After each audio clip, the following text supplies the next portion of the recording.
Hello and welcome back to Her Becoming. I am your host, Kayla Countryman. Thank you for being here, and a big special thank you for being here because today we are celebrating 40 episodes of Her Becoming.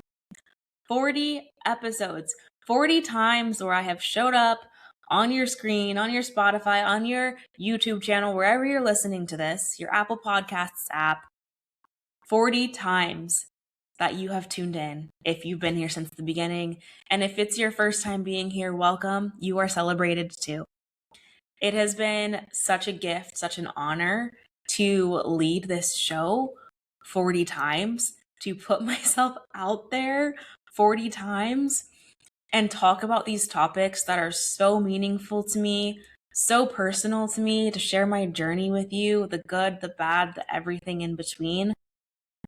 And this show wouldn't exist without you listening.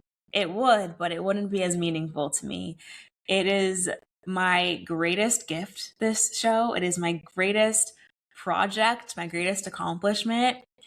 And something that I've been reflecting a lot on is the fact that this podcast has been the greatest teacher of my life. This podcast has taught me more than anything else I have embarked on. It has taught me self-discipline to a new degree. It has taught me confidence to a new degree. And it has taught me consistency because let me tell you, producing something on a weekly basis of this magnitude, planning, recording, editing, creating content, scheduling, the SEO behind it, the show notes, the descriptions, the topics, it is not easy. But it is something that I genuinely love because I feel like I was put on this earth to teach in this way, to share my voice in this way. So, episode 40, I cannot believe I have showed up here 40 times through the year that I had, especially. This episode is coming out just a few days after the 1-year anniversary of Her Becoming. That is also so special to me. February 20th marked 1 year since I launched this podcast. And let me tell you, my life looked a lot different then than it does now. And I just want to celebrate that for a moment. 40 episodes, most podcasts, 90% of podcasts do not make it past episode 10. 10% of podcasts continue past the 10th episode. So all of those podcasts you listen to that have been around for hundreds of episodes that you see on YouTube, Spotify, Apple app, whatever, wherever you're listening right now, that's 10% of the podcasts that exist. And what an honor it is to be included in that and to have proven to myself that I can be consistent, that I can create a library of topics that y'all want to hear and learn from, and that I can show up in this way because I always wanted to. I always felt called to, but it took me believing in it enough to take that leap to show up in this way. So thank you above all. Shout out to me for 40. Shout out to Her Becoming for 40 episodes. And today's theme, today's topic is right on time. You know, everything I do on this podcast, it is with intention. I don't just show up here and figure out what I'm going to talk about. Everything is meticulously planned and aligned to the experience that I want to create for you. So, in planning out today's episode, 1 year since this show launched, episode 40, what felt like an important topic to me that we haven't yet really touched on this podcast is the grief that comes along with growth. So, today we're diving into the not so sexy parts of becoming, but the parts that are still really important to the journey. Like I said, my life looked completely different 1 year ago than it does today. Like drastically different, probably more different than most people's lives. I was in a completely different reality than the reality that I live today, and I'm grateful for it. I love my reality today, but I've been doing a lot of reflecting as I approach coming up on the 1 year marker timeline of my life sort of exploding in this dramatic way. there's been a lot of reflection, and there's been also a new wave of grieving that I have been experiencing.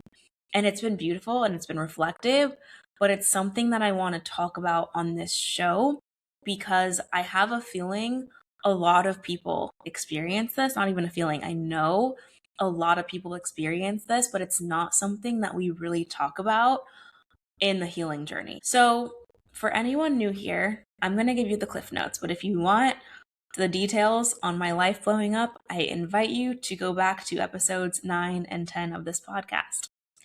But this time last year, I had just started my corporate job after running my business full time for 4 years, so that in itself is a big life adjustment. About a month after I launched this show, I ended a long-term relationship and called off my wedding just 3 weeks before it was supposed to happen. That was a big life transformation, to say the least. I embarked on a massive healing journey, jumping into my first single era in almost a decade. I also graduated from IIN with my holistic health and wellness coaching certification. And so all of these compounded to quite literally change the reality that I was living. And so I'm sitting here a year later.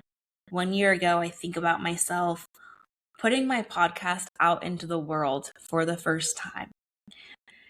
And the fear that I had around being seen, but also the dysregulation that was existing in my body because I knew the podcast was the right step for me. I knew it was a really aligned decision, but my life overall didn't feel in alignment yet. It felt like something was off. Come to find out, it was the relationship that was causing that. But at the time of launching this podcast, this was something that helped me feel like I was on the right path while still knowing things were off. And I share that to say, when you look back at your life and realize that today you are living a completely different life, it can feel jolting. It can feel like whiplash. That's how I always describe it. And it can also feel like this beautiful reminder of how quickly things can change and do often change in our lives. So today I just want to take a step back and absorb that level of change and honor the grief that often comes with it. So today's episode is really for anyone that is grieving in any way. Grieving a timeline that you thought your life would follow that maybe didn't end up coming to fruition. Maybe you're grieving the person you thought you had to be or the person you did have to be in order to get through a really challenging time. You might be going through a transition period. I feel like a lot of us are going through transitions, especially as Year of the Snake came to a close last week. For anyone stepping into a new identity or really shedding old layers, old patterns of your life. And like I said, anyone living a new reality.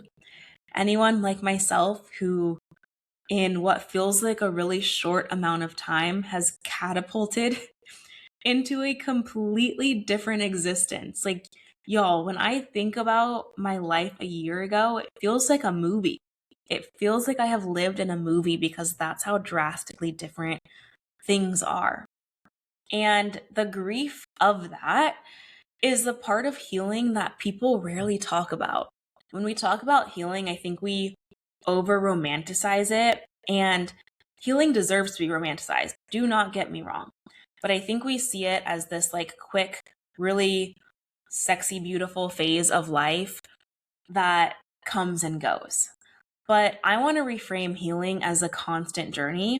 I think there's just a dial of how turned up or turned down it is, depending on what stage you're in. So for me personally, last spring and then through summer, my healing dial was turned all the way up. Rug got ripped right from under me. I had to go deep into healing mode and I faced it head on. I did not run from it. Dial all the way up. Heal me up. But right now, a year later almost, my dial's turned back a bit. I'm still healing. I'm still doing the work. I'm just not as deep in it as I've overcome a lot of what I was struggling with and what I needed to face. The mirror has been up and new challenges are still presenting themselves, but the dial doesn't have to be turned all the way up anymore. My healing isn't happening as deeply as it was when I really needed it to. And so I just want to first remind you that healing is an ongoing process. Healing isn't just oh, I went to therapy and then I journaled and now I'm good to go. It is ongoing on a consistent basis. It just ebbs and flows based on what season you're in and also based on how willing you are to face it. I think that might really be what determines the dial being turned up or turned down, is how willing am I to look in the mirror and face whatever I'm going through head on. Because a lot of people aren't willing. A lot of people keep their dial turned all the way down. And then there's some of us that turn it up when we know we need it, and then we turn it down when we can take a beat, because we don't have to always be going so deep. I think that life is meant to just sometimes be carefree and joyful and not so serious and self-reflective and inquisitive. But there has to be these phases of balance. And so, yeah, I think it comes down to how willing are you to really look at yourself in the mirror and turn that dial up when you need it and recognize that healing ain't always so cute. And when I talk about grief throughout this episode, we have been conditioned as a society to think of grief with death of a human being, death of an animal, a pet, etc. But I want us to look at grief today through the lens of things ending, the end of relationships, the end of old identities, old dreams passing on, timelines that no longer suit you, releasing old coping mechanisms, or releasing the old version of yourself that survived something that once felt impossible. This is a big one. And I think something I have been facing lately is, as I look at myself a year ago or about 10 months ago, I never thought that I would get through what I was going through because it felt so impossible to get to the other side of that mountain. And now I'm sitting here on the other side of the mountain and I get to grieve the version of myself that got through it. I get to gently and lovingly let her go and love her, and I appreciate her, but it's not who I need to be anymore. And I think that is the epitome of the type of grief that comes with growth and personal development and becoming and healing. This type of grief, any type of grief, but specifically this type of grief of letting go of a past version of yourself, it can show up as sudden exhaustion. It can show up as fatigue, feeling tired, questioning things. If you are in a phase of your healing where you thought you were on the other side of it, but now old feelings are coming up, old questions are coming up, old what ifs, that's completely normal. You might be getting hit with emotional waves, waves of sadness, waves of depression, waves of did I make the right decision? All of that is normal, even when you know that what you did was what you needed to do. It is possible and acceptable to miss a version of your life that you know wasn't even aligned.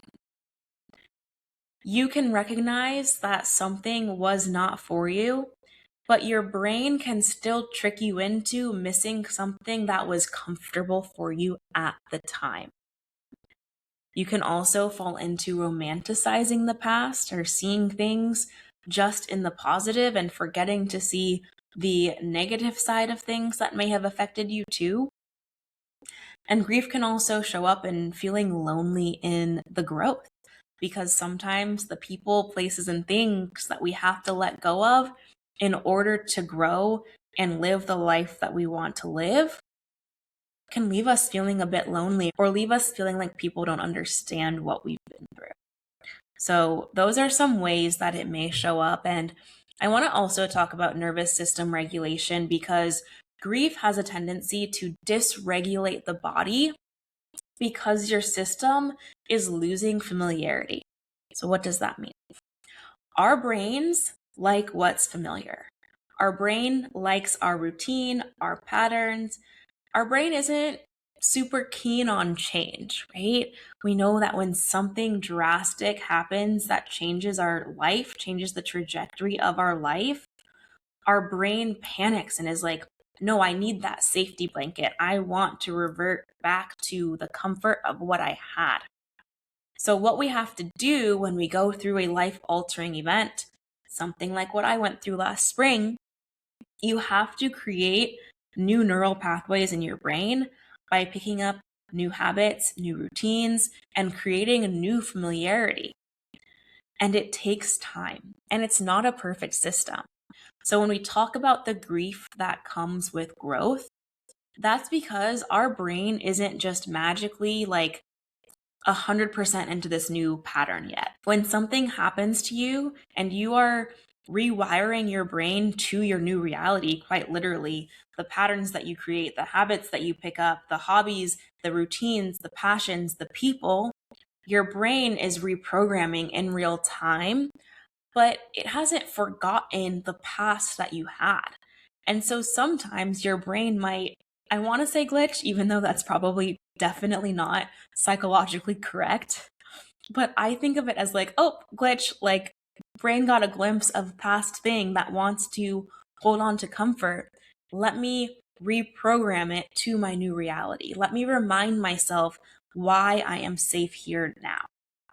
And so that's something that you can practice as well, is just interrupting the pattern, because our brain is going to have a tendency to hold on to old memories, old patterns, old beliefs, even if they don't serve us. At one point, those things did provide comfort.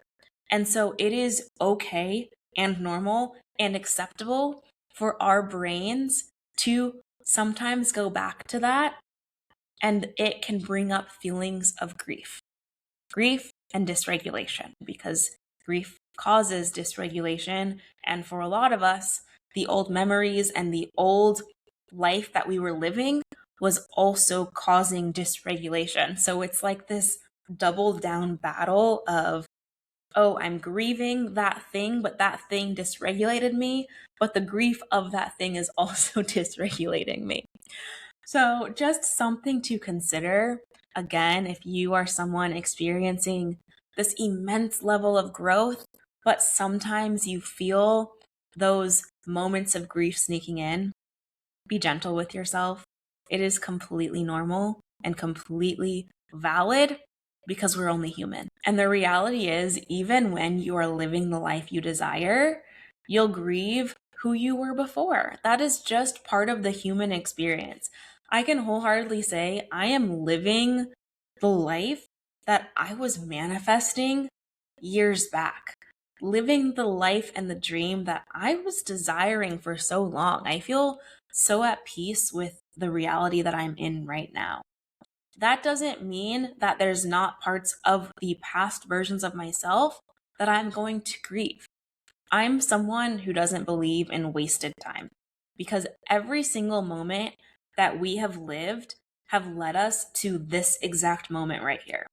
Every decision that you have ever made has gotten you to exactly where you are right now listening to this podcast.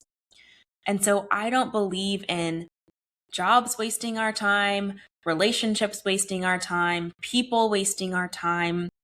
I know after especially breakups, people will say, oh, I wasted X years of my life with that person. Well, I like to think of it as, what did I learn? Who did it help me become? What am I now equipped to handle? And how fine tuned is my intuition now after experiencing something like that? So, again, I love a good reframe, but even when you are in the space of something you've always dreamt of, there's going to be moments of grief. And so let's talk about how we move through this without avoiding it. Because if you know me, we don't avoid things around here. We face things head on, we dive deep, we have the conversations, we look in the mirror, we hold ourselves accountable, and we keep moving forward. So, how do you move through the grief that shows up in seasons of growth? As always, the first step is going to be awareness, becoming aware of what is showing up for you. What is the thing that is showing up as grief? What does it look like? What does it feel like in your body? And that awareness can look like reminding yourself that that version of you is no longer needed. I am no longer a person who does X, Y, and Z. It is now time for me to step into this new chapter, right? You're building awareness around that identity that you no longer need, that no longer serves you, and reminding your brain that it is time to step into a new chapter. Along with that awareness is grace. Giving yourself grace if and when old patterns show up, because that's just what happens. We have memories, we have past feelings, we have these past lives that we have all lived that are going to come to the surface. That's just how our brains work.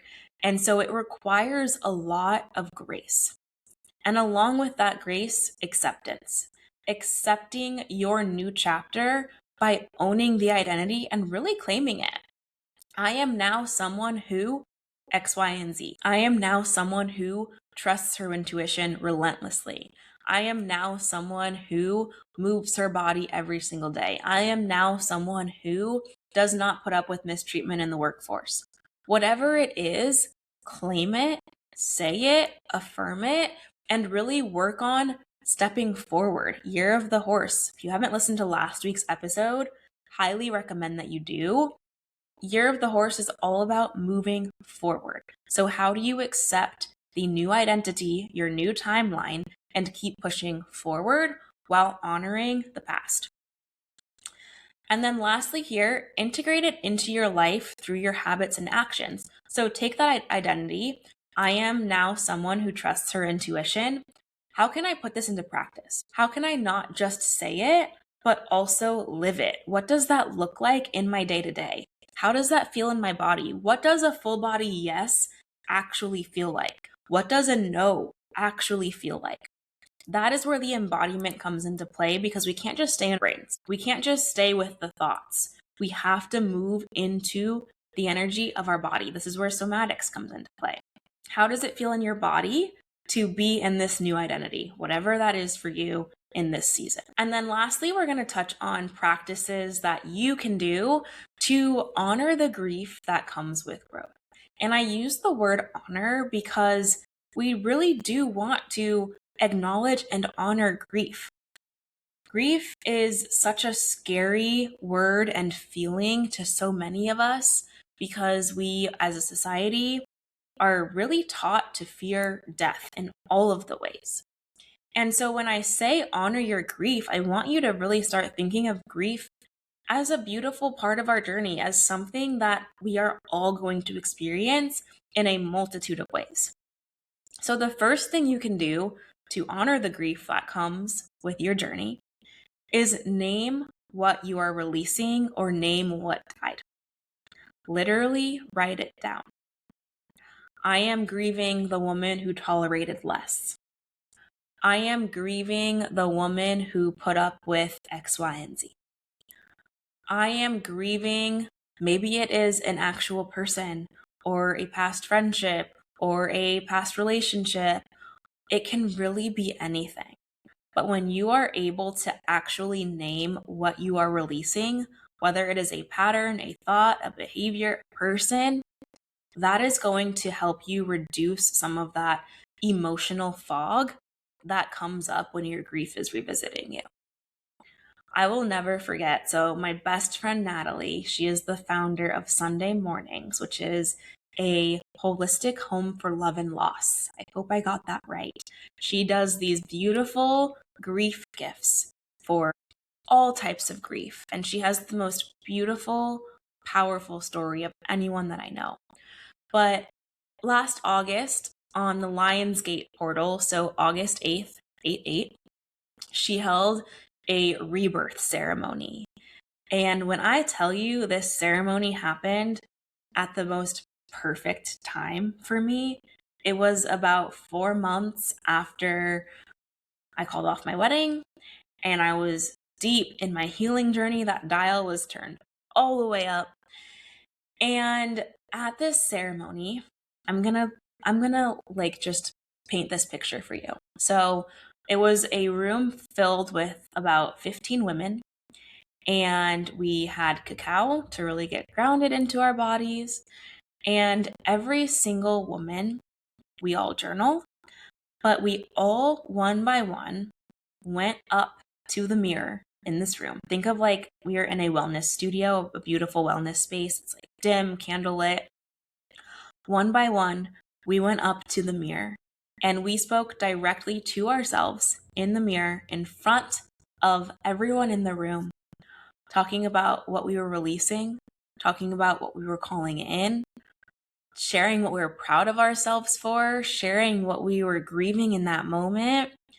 And each of us took about 5 minutes in front of that mirror. Most of us, but definitely me, if I speak for myself, tears streaming down our face. And in that moment, it was such a beautiful reminder to lay the past version of ourselves to rest, to let them go, but to face it head on. And this is where I think a lot of people skip. This is where people can't turn their dials up. People aren't willing to quite literally look in the mirror. And I know for someone that maybe hasn't done a lot of healing work, just the thought of talking to yourself in the mirror in front of a group of people might send you into cardiac arrest. And that's okay. It was brand new for me and I was terrified myself. But oh my gosh, how powerful of a moment to be seen by other women, but also to see yourself face to face and speak directly to your soul and let her go. And so when I say name what died, maybe you are courageous enough to go speak to yourself in the mirror, but if you're not, that's okay. Writing down that version of you that no longer serves you, and with so much releasing. Along with that, you can create a closing ritual. So that could be writing a letter to the old version of yourself. You can thank that past version of you, tell him or her or they what they taught you, what you've learned, what you're carrying forward. You can archive old photos with intention instead of just mass deleting everything, going through and archiving and just taking a moment to really embrace lessons that you've learned in a past timeline and releasing things that you are not bringing into this newer version of yourself. And then lastly, making so much space for duality. We are human. Duality is one of the most beautiful things that we can learn to accept. If I learned anything in the past year, it is the presence of duality.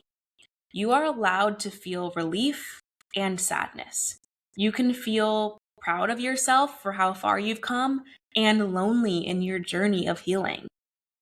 You can feel excited for the life that you're living and fearful of the unknown. And above all, I want to invite you to allow pain and joy to coexist, because you do not have to get to the other side of healing before you live your life.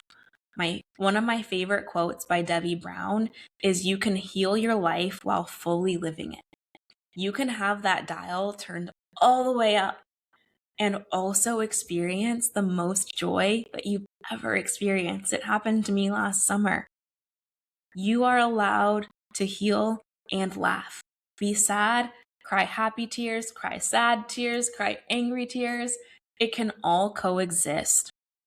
And I just want this episode to be a reminder for you when things feel hard, sad, even challenging along your healing journey. It's not a sign that you're off track or going backwards. If you go to therapy like me, I'm guilty of this, where I'll go to therapy and be like, I had a bad week or I had a bad few days. I feel like I'm going backwards. What happened to when I felt really good? And the reality is that is the journey. Healing isn't just meditation, writing in your journal. It's also the days where you want to just throw in the towel on the healing itself. It's the moments that you scream into your pillow, the moments you fall completely apart even after you thought you were already healed. It's the days that you question all of it. We are all experiencing our lives right on time. and we are moving forward. Those glimpses of the past, the grief that comes up when you are in moments and seasons of growth, it's just part of the journey. I have to remind myself of that all the time, and I want you to remember that too. We are all exactly where we need to be. You are exactly where you need to be right now. I would love for you to send this to someone who's embarking on a new journey right now. Someone who has experienced a breakup, someone new to motherhood, someone starting a new job, someone that has experienced a loss. Send this to someone who could use this reminder in seasons of growth. There can and will still be grief. And it doesn't mean you're moving backwards. It doesn't mean you're in the wrong place. It just means you're on the healing journey. And aren't we all? So, if you'd like support stepping into this new season, as a reminder, my 90-minute one-on-one visionary sessions are back. It is such an honor to be able to work with some of you one-on-one, just you and me. It's time for me to really put this holistic health and wellness coaching certification back in action after about a year off of coaching. So if you want support right now in mapping out your year, setting goals, being held accountable, I would love to support you. We can talk about what it looks like. If you have questions, DM me. My goal, my purpose, my reason for being here and showing up in this way is to help you close the gap between who you are today and who you are destined to become. So, link in the show notes, share, subscribe, rate, send this to someone you love. Please, please, please. I will see you next week. And until then, be well.